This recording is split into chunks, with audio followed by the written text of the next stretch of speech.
Understanding observations.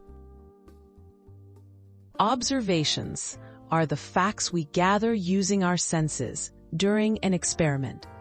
For example, you might notice that a plant's leaves turn yellow or that a liquid bubbles when heated.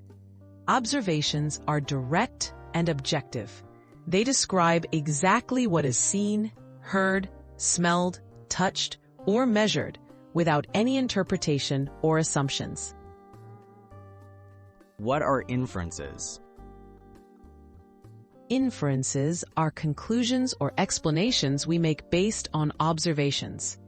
If you observe bubbling in a beaker, you may infer that a chemical reaction is taking place.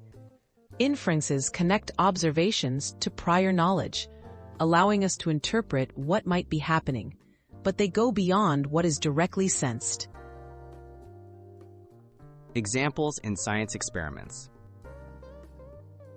If you observe that a metal heats up when exposed to sunlight, that is an observation. If you then infer that sunlight transfers energy to the metal, that is an inference. Scientists use both skills to collect data and form explanations during investigations. Why distinguishing them matters? Separating observations from inferences helps scientists remain objective. Observations are reliable and repeatable. Inferences, while valuable, can sometimes be influenced by assumptions or bias. Clear distinction between the two strengthens scientific investigations and ensures more accurate results.